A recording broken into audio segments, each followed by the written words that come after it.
I'd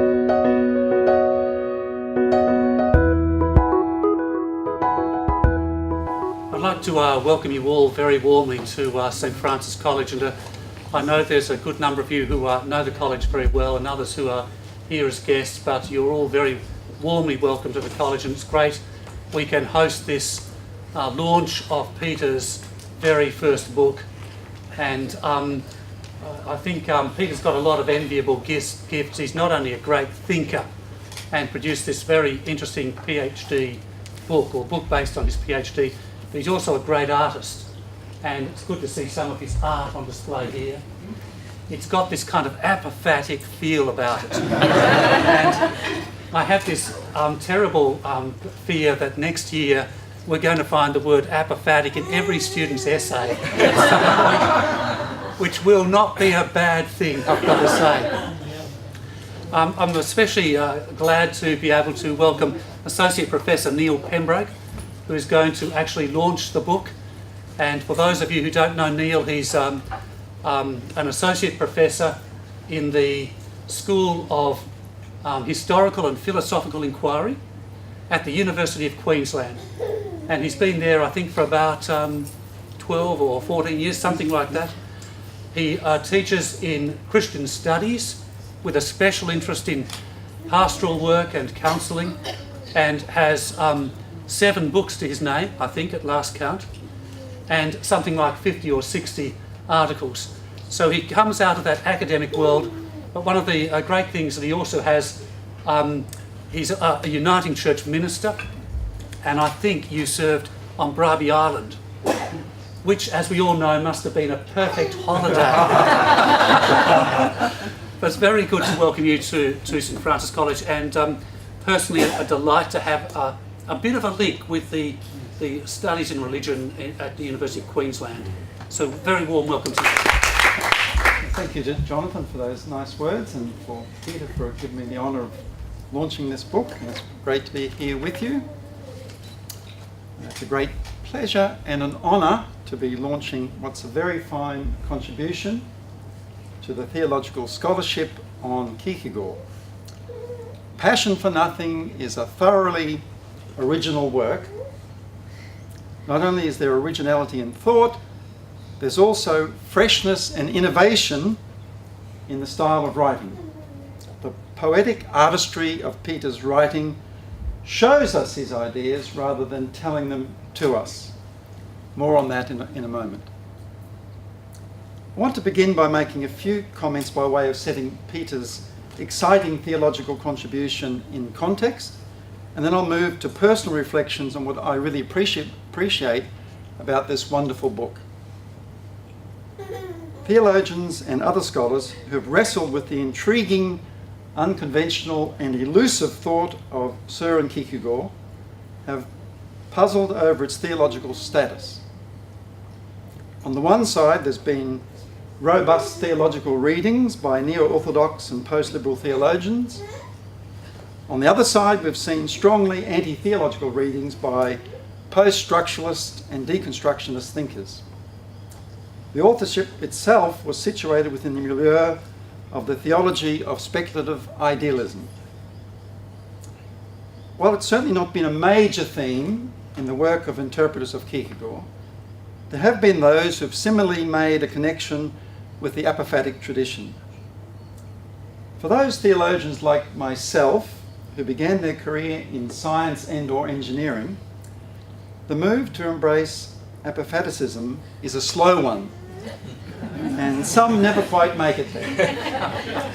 Science celebrates objectivity, precision, determination, measurement, and clearly articulated modelling. One of the things I loved about mathematics and engineering science was that you could give the answer to 7 or 8 decimal points if you needed to. You can't do that with theology, and you certainly can't do that with Kierkegaard. The tradition of negative theology is a polar opposite. The light bulb should begin flashing for a theologian, though, as soon as she or he reads passages such as these from the Bible. Then Manoah said to the angel of the Lord, "What is your name, so that we may honour you when your words come true?" But the angel of the Lord said to him, Why do you ask my name? It is too wonderful. That's from Judges 13. And from Isaiah 55 verse 9, for as the heavens are higher than the earth, so are my ways higher than your ways, and my thoughts higher than your thoughts. Peter captures beautifully the apophatic mode that Kierkegaard adopts in approaching God. God is beyond every human word, thought, conceptualization, and system. And I love the way Peter captures this. This is a quote. God is without determination, even negative determination. God is the absolute limit to thought. Its torment leaves it without rest and conclusion, displaced and undone. God is beyond all speech, beyond all silence too. End of quote. It's a beautiful expression. Very humbling for a theologian. As I've already indicated, making a connection between Kierkegaard and the apophatic tradition is not new. What's innovative in Peter's work is that he construes Kierkegaard's apophaticism as a lived enactment, a becoming nothing. Moreover, Peter draws out the parallel with Meister Eckhart's thought. For Eckhart, apophasis is not primarily a theological strategy for dealing with the unknowability of the divine, but rather a truly spiritual way of being in the world. Peter captures this very nicely, and I'm quoting. Apophasis is an event, the birth of God in the soul, which is the becoming nothing of the soul. It's letting go of things, a making room, a turning towards the outside that splits the inside open. End of quote. In making this link with Eckhart, Peter presents a fresh and exciting way of reading Kierkegaard. He suggests that the traditional virtues of faith, hope and love are construed by Kierkegaard as apophatic movements. This means that he, that is Kierkegaard, thinks of these virtues as negating or releasing themselves as virtues. So having briefly set Peter's work in the context of Kierkegaardian scholarship, I'd like now to offer an expression of personal appreciation.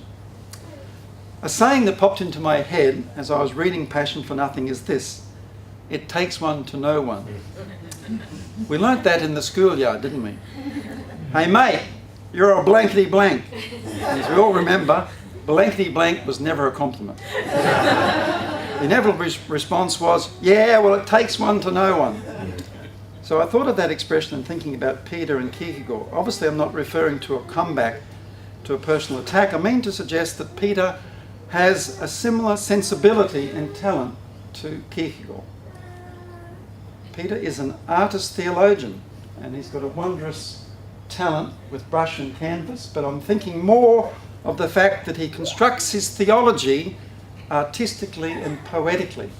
That's a rare gift. A lot of theology, academic theology, is very turgid and very dense and very rigorous, and very heavy. I was reading a theologian, Cunningham, writing on the Trinity, and he was very honest. He said, I'm as bored silly as you are by most of this theology about the Trinity, but we've got to do it. So Peter's writing is anything but boring. It's artistic, it's poetic, it's engaging, it's enlivening. He connects with Kierkegaard so intimately and intuitively because the Danish genius is also an artist theologian. It's this word of introduction by Peter to his approach in chapter 2 that captures for me this soul mateship, and I'm quoting. The movement of this chapter will not strictly conform to what is typically taken to be proper academic style. That is, a logical sequence of steps that produce the form of an argument. Kierkegaard does not write this way. He does not argue in scientific sequences.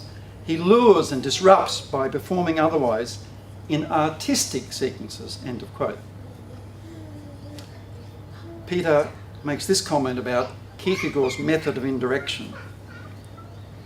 Such deflection, which requires that one write at a slant or with a swerve, with an artistic touch and flair, is how Kierkegaard lets discourse remain restless, moving beyond any determinate position or self-possessed meaning. End of quote. I see the same style of writing at a slant with a swerve and with an artistic touch in Peter.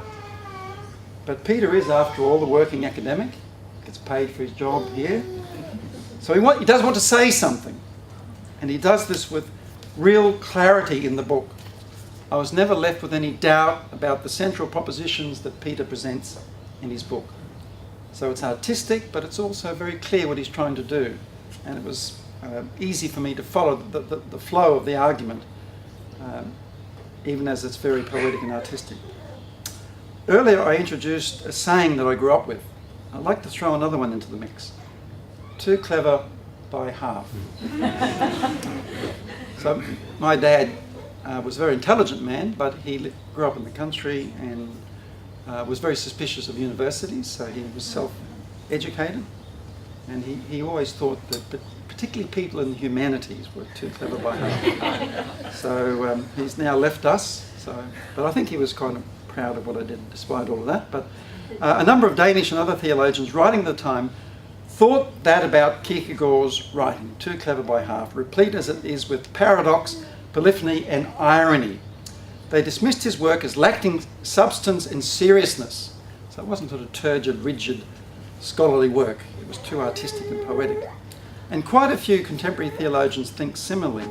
What I love about Peter's work is the way in which it clearly shows that there's very definitely seriousness and ethical religious intent in Kierkegaard's literary method. This is how Peter captures it. Irony, as Kierkegaard sought to cultivate it, however, has nothing to do with apathetic detachment or refusal of commitment. In the words of one of Kierkegaard's authors, Climacus, the presence of irony does not necessarily mean that the earnestness is excluded. Only assistant professors assume that. Kierkegaard, like Socrates, deploys irony for ethical religious purposes in order to deepen commitment and intensify earnestness.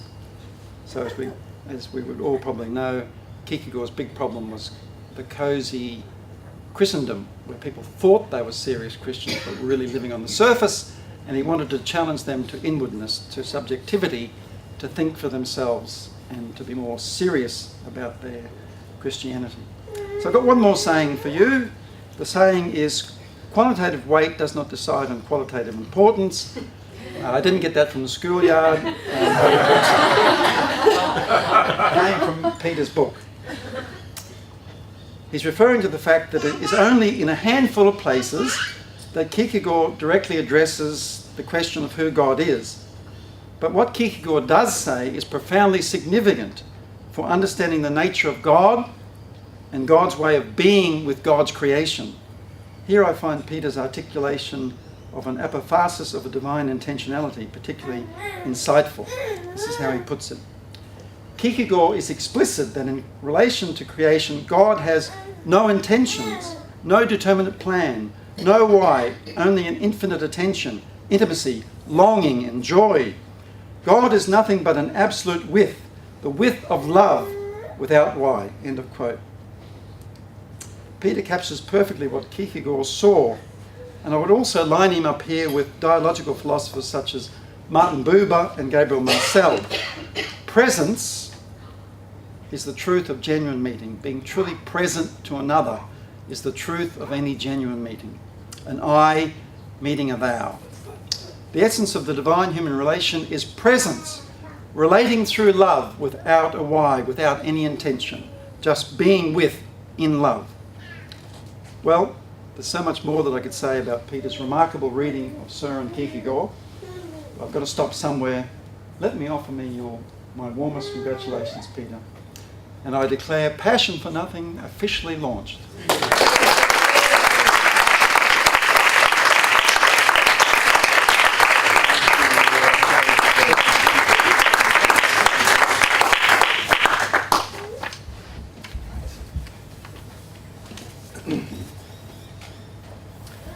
Thank you, Neil, for such a generous and warm reading of my book. It's a gift. Not only your words, but your presence here. Thank you. And this is not the first time that you have graciously supported my work and shown it hospitality. 2 years ago, while I was in the middle of writing Passion for Nothing, You gave me the opportunity to present drafts of what would become chapters 2 and 3 of the book at your religious studies seminar at UQ. What a joyful surprise to have you here launching the published version. I am so delighted and grateful. Thank you. So in the spirit of Kierkegaard, I thought I would offer a rather unscientific response to your response. What follows are 5 fragments, or crumbs, or offerings, or prayers. 1. What kind of writing could hold open for its reader the possibility of passionate existence? Not the idea of passionate existence, not a display of someone else's existence that might arouse admiration, but the possibility of an existence that would be passionately yours, or mine, or ours. What kind of writing could hold open for its reader the possibility of a trembling embrace of life's uncertainty and difficulty? Not the idea of life as uncertain and difficult, not a concept of life's frailty, but the possibility of the heart's intimate consent to the truth that we are not our own or anyone else's masters, and that we live every moment on borrowed breath. What kind of writing could hold open for its reader the possibility of gratuitous affirmation and joy, even when the sky has torn open and the ground has fallen away? Not the idea of such affirmation, and certainly not a theodicy, but the possibility of a yes to each naked instant of existence, a yes not dependent on any result or outcome, a yes that can be spoken and lived only with silence. What kind of writing could hold open for its reader the possibility of a love that does not calculate? Not the idea of love, not a sentimental feeling of love, but the possibility that in every face I encounter, I see the face of Christ, my lover and my friend. In other words, what kind of writing could hold open for its reader the possibility of God? What kind of writing could hold open the possibility of prayer? 2. This is a quote from theologian Mark Jordan. There is a reliable supply of books on method in Christian theology, but we writers of theology lack others that we need more urgently. We need books intended for those who come late in a theological tradition that long ago professed apophasis, but mostly relished imperial adventures. Fully aware of the risks of writing, needing from the first to excuse their own audacity, to justify the mere fact of their existence, these rare texts encourage their readers toward artful composition by performing it. 3. If God is beyond speech and beyond silence too, what then? Perhaps we might find ourselves liberated to traverse a way beyond speech, a way beyond even silence, a way beyond every form of having or possessing, a way that leads as far as song, as music, as dance, or perhaps sighing, or laughter, or weeping. As Eckhart puts it, in order to know God, your knowledge must change into an unknowing, into a forgetting of yourself. Or as Kierkegaard puts it, faith is that abandon where in unknowing, the difference between knowledge and non-knowledge collapses in absolute worship. 4. This is a passage from Kierkegaard, from one of his discourses, that treats the woman who anoints Jesus with her tears. He writes, "She affirms nothing. She acts. She weeps. She kisses his feet. She has nothing to do but weep. She sits weeping at Jesus' feet. She has entirely forgotten about herself, forgotten every thought that might inwardly disturb her. She is quite still as the sick child that is quieted at its mother's breast, where it cries itself out and forgets about itself. She has entirely forgotten herself, forgotten her surroundings with everything there that might have disturbed her, for since they were almost designed to remind her in fearful and painful ways about who she was, it would be impossible to forget such surroundings if one did not forget oneself. But she weeps, and as she weeps, she forgets herself. Oh, blessed tears of self-forgetfulness, such that as she weeps, she is not even once reminded of what she is weeping about, so completely has she forgotten herself. 5. These are 2 poems of mine. God is an invisible face facing me. When I look at her, I see not her, but all she has made. She teaches me to love forth in each thing, no thing but God in everything, as it all gives way to a hear without a why, to a song without a melody, to a touch without a grasp, love wandering away after her invisible face, always lost and so forever found.